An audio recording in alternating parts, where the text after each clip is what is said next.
Bonsoir les organiseurs et bienvenue dans ce live numéro 113 de mon défi de 365 jours de live. J'espère que vous allez bien.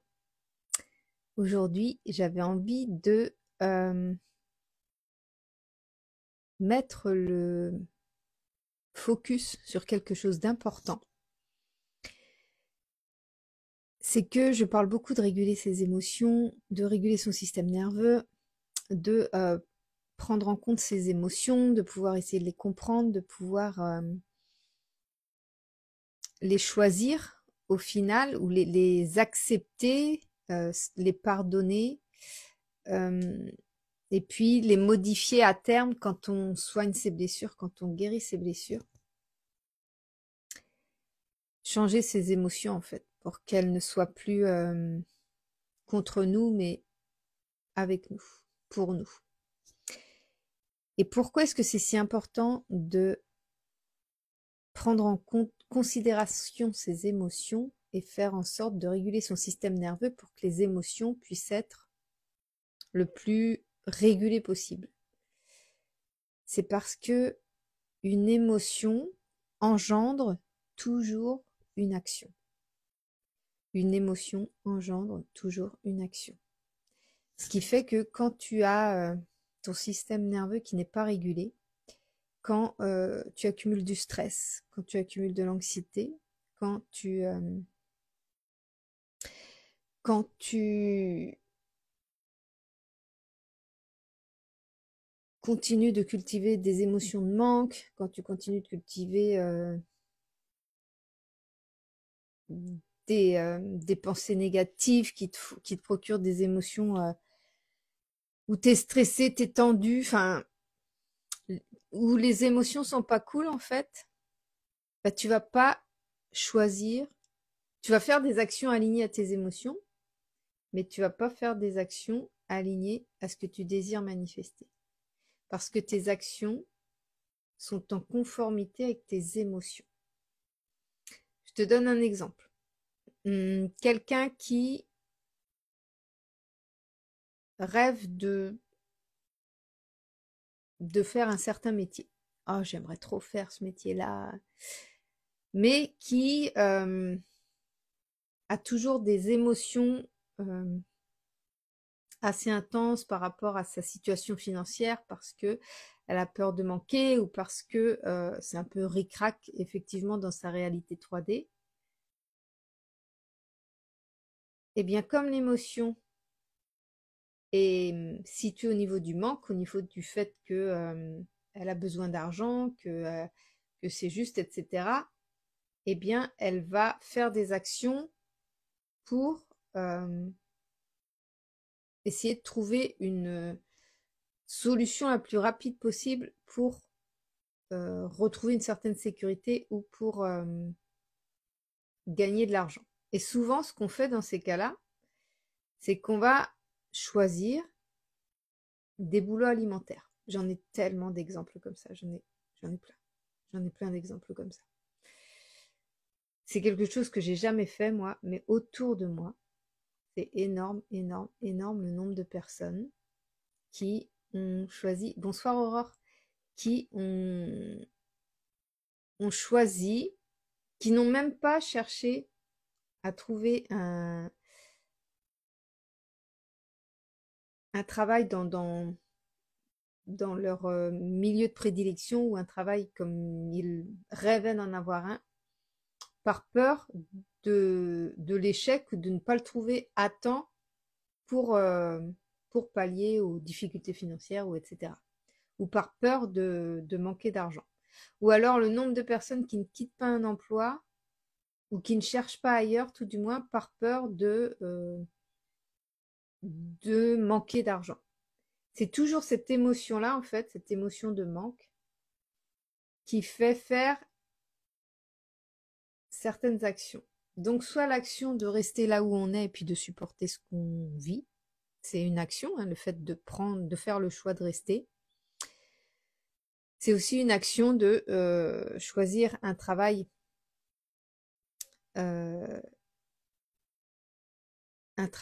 alimentaire, comme je les appelle, parce que on s'imagine, on a la croyance, c'est une croyance, on a la croyance qu'on va trouver plus facilement dans un travail alimentaire que tout le monde peut faire, plutôt que de trouver un travail dans notre milieu de prédilection ou dans ce qu'on rêve de faire. On a tellement peu confiance en nous et on a tellement les émotions exacerbées par rapport au manque, par rapport à la peur du manque surtout, qu'on va même pas chercher à faire des actions alignées avec notre désir, mais on va plutôt faire des actions alignées avec notre émotion. Et comme notre émotion, elle est située au niveau de la peur du manque, eh bien on fait des actions qui sont situées dans la peur du manque. Donc on va chercher ce qu'on estime par rapport à nos croyances ou nos expériences du passé, des secteurs d'activité qui semblent plus faciles à atteindre parce qu'on croit que c'est plus facile à atteindre plutôt que d'aller là où on a réellement envie d'aller. Et ça fonctionne pour tout un tas de choses en fait. Si je prends par exemple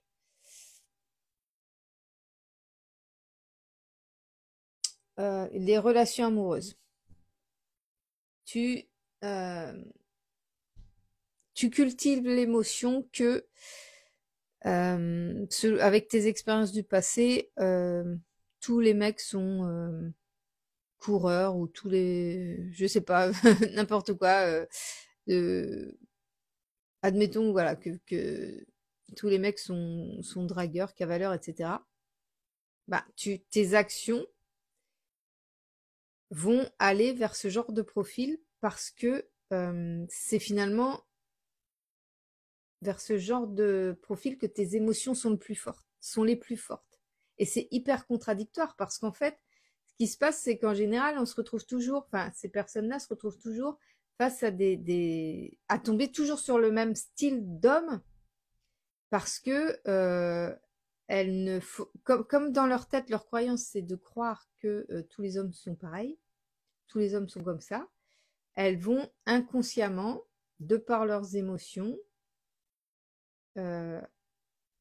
déclencher des actions qui vont l'attirer vers des hommes qui ont exactement le même profil que ses croyances, le même profil que les émotions qu'elle ressent. Et ça fonctionne pour tout. Pour tout, ça fonctionne pour tout. L'émotion que tu cultives, l'émotion que tu maintiens, te fait réaliser les actions qui sont alignées à l'émotion et non pas les actions qui sont alignées à ta manifestation. Donc change tes émotions, régule ton système nerveux.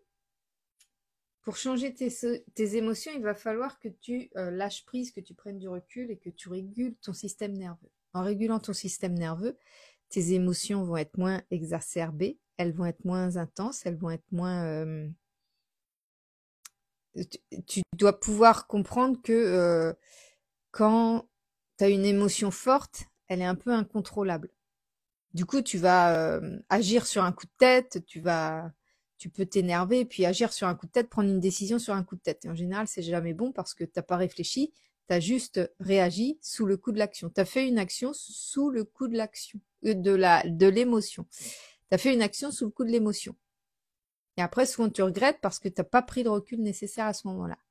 Donc, en régulant ton système nerveux, tes émotions vont être beaucoup moins virulentes et tu vas pouvoir avoir cette capacité à prendre du recul sur les situations et à pouvoir faire d'autres choix, prendre d'autres décisions que si faire d'autres actions que si tu étais resté dans cette émotion intense en fait qui t'a fait faire certaines actions alignées à l'émotion et non pas alignées avec ce que tu souhaites manifester. C'est ça que j'avais envie de te partager ce soir parce que c'est vrai que je parle beaucoup, enfin je pense parler beaucoup du fait de réguler son système nerveux, je parle beaucoup des émotions par rapport aux blessures de l'âme et que c'est un peu, les émotions c'est un peu notre guide, mais c'est ce qui nous permet aussi de savoir finalement choisir entre ce qu'on veut et ce qu'on veut pas. Donc ok, j'ai cette émotion-là, ça me plaît pas, ça ravive ma blessure-là, ça Ça me donne envie de faire telle action, mais je prends le recul nécessaire. Je régule mon système nerveux. Je vois que finalement, une fois que l'émotion est passée, une fois que cette émotion forte est passée, que j'arrive à réguler tout ça, eh bien finalement, je ferai plus le même choix. Je ferai plus la même action.